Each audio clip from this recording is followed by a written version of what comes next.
I've been a therapist my entire adult life, and I wanted to come on here today and share with you some of the most valuable things I learned from over 35 years being a therapist. 70% of people turning up at A&E, could even be 90% of people turning up in the emergency room or at the doctor's surgery have real physical issues that come not from diseased organs, but from diseased thinking. I was thrilled when last week I met a girl who came to interview me who said, I was in hospital in Abu Dhabi and the doctor said, we can't help you. You need to find that Marisa Peer on YouTube. This is all coming from stress. Knowing that your illnesses are not just physical illnesses like migraines or irritable bowel or skin breakouts, not just physical illnesses, but illnesses that are emotional. I'm depressed because I can't find love. I'm stressed because I'm burnt out at work. I'm unhappy because I can't get promoted. These come from diseased thinking. And that's actually really good news because it's easier to fix a diseased thought than it is to fix a diseased organ. Diseased organ is hard work. Diseased thinking, you can change it like that. Every thought you think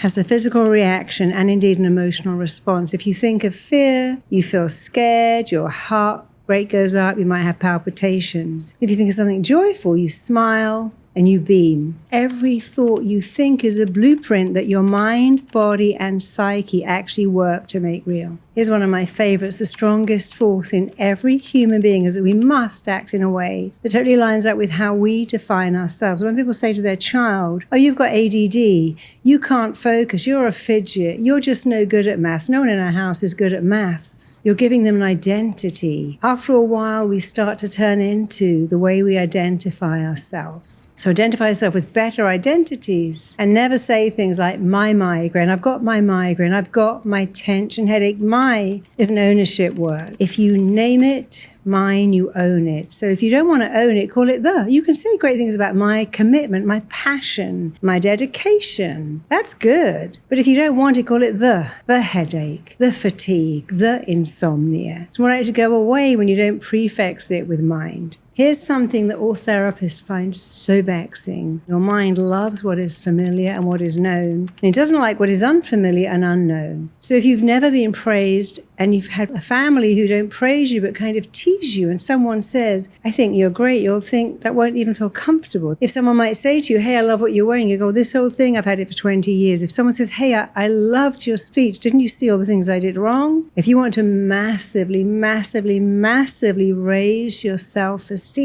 and your sense of self-worth and your sense of self-value and image, make praise familiar and criticism unfamiliar.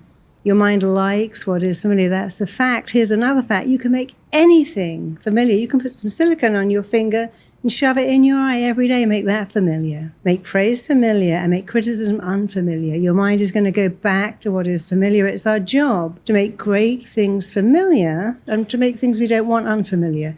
Make going to the gym, drinking water familiar, lying on the couch, and drinking really unhealthy stuff unfamiliar. In a battle between emotion and logic, emotion always wins. Imagine going to the top floor of a building and going right to the edge and looking down. I was actually in a place in New York called The Edge last week.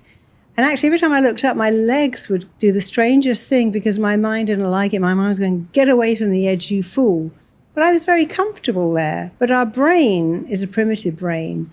And the emotion we feel when we're up very high will defeat the logic that I'm safe. It's why we have a fear of flying, but not really being in a car. So in a battle in emotion and logic, emotion wins, logic loses. That's why logical therapy doesn't work. Say to an alcoholic, now come on, you're ruining your life with alcohol. Why not have a lovely cup of coffee? They look at you like you're an alien because you're using logic to defeat an emotion. But if you use a powerful emotion, you can defeat logic. If I was terrified of dogs, and you said, oh, but my little dog's just a chihuahua and it's so cute and look, it's lovely.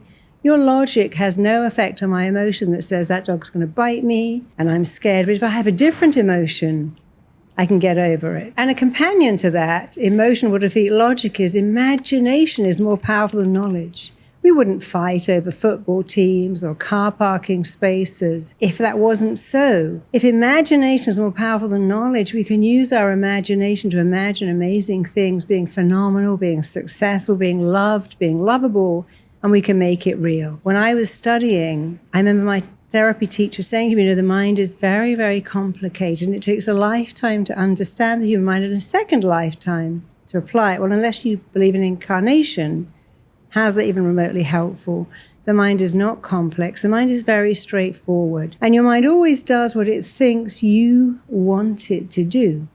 So if you say things like, this job is hell, my boss makes me want to die, this is killing me, this commute would be the death of me, your mind's already thinking, that place called job, that thing called commute is going to kill you. So let me give you a lovely ulcer, maybe some nice panic attacks. Now you can't go to that thing called job, you can't do that thing called commute, and you can't be killed. So you have to give your mind certain words for it to say, love is terrible, that's an awful thing. I'd rather die than go through that again. I met someone, I got ghosted, and that's it. I'd rather die than ever have love again. And then they go, I don't know why I can't find love. Because you told your mind you didn't want it, and although you forgot, it remembered. I've seen this every week in my practice. People come and say, I really want to give a speech. I want to give an appraisal at work, but when I go to do it, my legs go to jelly, I sweat, I can't even say a sentence because their mind has remembered. Being a kid in school, trying to say the word bridge and going, brigga, everybody laughed. They thought, I'll never speak in public again. They forgot, but the mind never forgets. Your subconscious mind is always switched on. It's always on recording. It's always trying to move you away from pain. So if ever you've eaten something that made you sick, I'll never eat that again. I remember being over the toilet, bringing up the mushrooms or the oysters, and that's it for me. I can't eat them ever again. That's an example of your mind doing what it believes you want. If you haven't got something you really want in life, your mind thinks you don't want that. And if you've got a lot of things that you don't want, your mind thinks that you do want it. It's very useful. Go back and dialogue with your mind. Let it know what you want. What do you want? Why do you want it? What does it look like? Hypnosis is so powerful because we're very good at showing the mind what it wants, what it requires, what it desires, what it looks like, and attaching emotion to that, which defeats the logic that says, I can't speak in public, I'm scared of being rejected, I'm never going to find love, I'm too nervous to go for that promotion or to go for that pay rise. Your mind is working to move you towards pleasure and away from pain, which is very good until you link pain and pleasure to the same thing. In my early career, I was working almost entirely with anorexics and bulimics. They'd say, what I love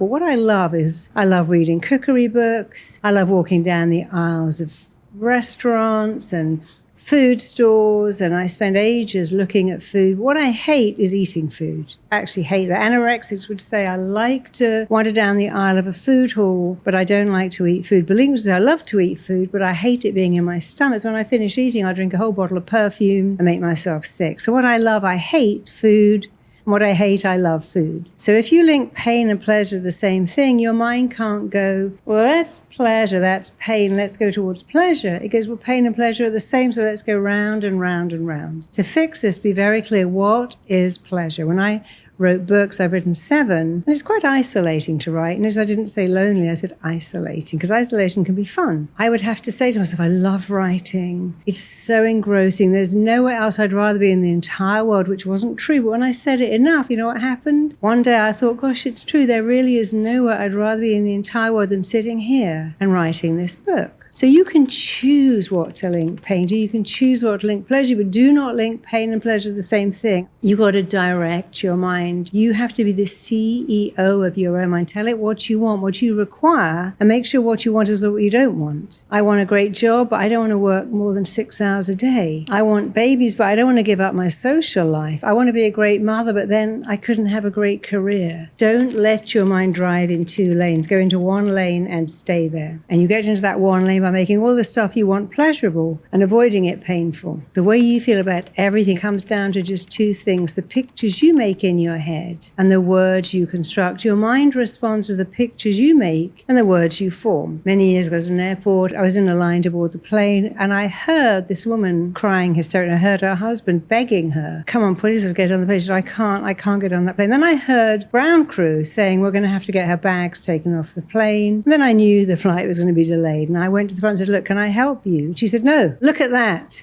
That's a flying coffin. I said, well, that's why you can't fly, because you're linking so much pain to it, and the pictures you're making are pain. But you know, you've done the most dangerous part of flying. The most dangerous part of flying is the car ride to the airport. You've done that. And I was teaching her that if she made different pictures, I said, when my daughter first went on a plane with me, she looked at the safety guard and said, Mummy, look at this. We come out of the plane on a slide. It was so exciting to her because she thought we all slid out of the plane and she couldn't understand what that was. It was very easy to change the pictures. Say, I'm excited. I love it. It's like going on a funfair ride. You can scream with fear or excitement. So I got her on the plane. I held her hand, I sat with her, and as it took off, I kept saying, I love it. It's so exciting. This is the best thing ever. It's exciting. It's also relaxing. I can sit in my chair, eat a meal, read a book, watch a movie. And she looked at me and said, wow, is this that easy? I said, it is that easy if you understand. You respond to the pictures you made and the words you made. When you said a flying coffin, I said to her, I bet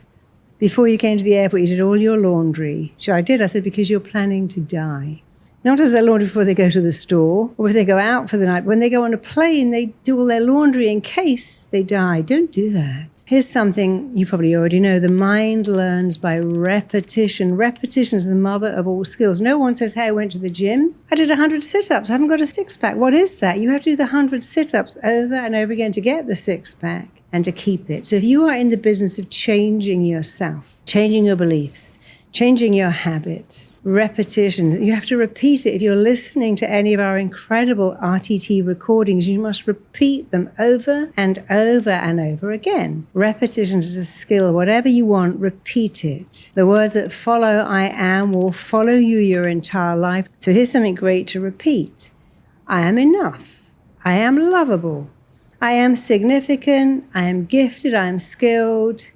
I'm smart, I'm lovely, whatever it is you want to follow you, make sure it follows. I'm annoying, I'm stupid, I'm unable to resist cakes. And you can even go, I am a person who. I'm a person who follows, I'm a person who prefers salad, I'm a person who loves going to the gym. So repeat these I am statements and you just might change your entire life. What is expected tends to be realized. We hear that in the Bible, it's in the Quran, it's in the Torah. The things I expected came upon me. So when you say, I knew that wouldn't work out, I knew that would go wrong, I knew somebody would love my book, I knew I'd find someone to love me, I knew. When I moved, I'd meet some amazing friends. What is expected tends to be realized. Don't do that. I knew I'd get fat when I ate that cake. I knew that would go wrong. I knew nobody would like it. I knew I'd get fired from that job. I knew that relationship was too good to be true. What is expected tends to be realized. We make our expectations, but our expectations also make us expect the best, expect the very best. You probably get it. There are only 3 things wrong with everybody. I've been an RTT therapist, and I created my RTT training school in 2015. And we've trained 19,000 therapists all over. One of the reasons they're so good is we tell them, look, whoever comes to see you from anywhere in the world with any problem, it's going to come back to one of the 3 things. And what are the 3 things? Here they are. I'm not enough. I'm different, so I can't connect. I want them, but I already know it's not available to me. So have a look at yourself and your family and your friends and work out which one is it. Do you think you're not enough? If you do, you're in very good company. So many movie stars, so many Olympic athletes, so many actors, so many famous people believe they're not enough. They pursue fame because they think if I'm famous, I'll become enough. People think fame damages people. That's not true. Damaged people are drawn to fame because it's the only way they think they'll ever be enough. 80% of the population feel not enough. You're in good company, but you can change that by going, I am enough. Again, repetition over and over and over again. The second thing, I'm different, so I can't connect. The very fact that you feel that, you know what that means? It means you're the same as 80% of the population who think they're different. It's our greatest fear because we're tribal people. Once upon a time, we belonged by being the same. So if you think you're different, the very fact you think it means you're the same as me and I'm the same as you, you're the same as everyone, they're the same as you. What I want isn't available. I want to be happy, I've got the depressed gene. I want to be thin, I've got the fat gene. I want to be healthy, I've got the alcoholic gene. Everything is available to you with bells on if you can just say it. Love is available, health is available, success is available. You have to flip these limiting beliefs. You know, I've worked with hundreds and thousands of alcoholics. I never met an alcoholic ever or an addict ever who thought they're enough. And they drank or used to hide the pain of I'm not enough. And when they got over the not enoughness, they didn't need the stuff that was hiding the pain. Your mind can only work in the present moment. You see, when you say to someone who's depressed, next year you're going to be happy. When you say to a child who's being bullied, please don't worry. You're going to a new school next year with a new teacher. They don't even know what next year means. We only live in the now, the right now. So the mind lives in the present moment, saying, next year I'm going to be a millionaire. Next year I'm going to have a beach body. Next year I'm going to be in love. You have to say now, as odd as it sounds, right now. I'm finding love now. I'm becoming super fit and healthy with a great body now. I'm creating wealth now. The mind is very, very poor at future pacing, very good at now. Muhammad Ali said, I told everyone I was the greatest, and actually I wasn't, but I said it, I'm the greatest. And people believed it, and in their mind I became the greatest, but I said it before it was true, and then it became true. Don't you love that concept? Say it before it's true, and then it becomes true. But don't say next year, in 5 years, one day. You have to add to your mantras, your affirmations, your statements now, right now. The mind doesn't understand in 6 months my leg will be normal. In 3 months I can walk. It only understands now, the present moment, this minute. Because that's where it lives. Hope you're loving these. Therapy does not have to take years. It doesn't even have to take months. It doesn't even have to take weeks. How quickly can you change? Can you change in 21 days? You can change in 21 seconds. So you see, if you went to the emergency room and said, hey, I've broken my arm. If you went to the dentist and I've broken my tooth. Went to the chiropractor and I put out my back. They would fix you there and then. The dentist would fix your tooth. The doctor would fix your arm. The chiropractor would fix your back. And shouldn't therapy say the same thing? Hey, turn up with your pain and I will fix you. I was so determined that therapy should be like going to the emergency room that I created my own brand of therapy, rapid transformational therapy, where people would turn up with their pain and leave without it. In an hour, in 90 minutes, in between 1 and 3 sessions, they changed powerfully. So you can put the word rapid right in front of therapy. You can put the word transformational and rapid right in front of the word therapy because it works. If you want to know what rapid transformation therapy is, if you'd like to experience it or even train in it and do what I do, click the link in the description and find out more. Here's something else that I love. The subconscious mind doesn't hear no, don't, mustn't. Saying to your kid, don't touch mummy's ornament.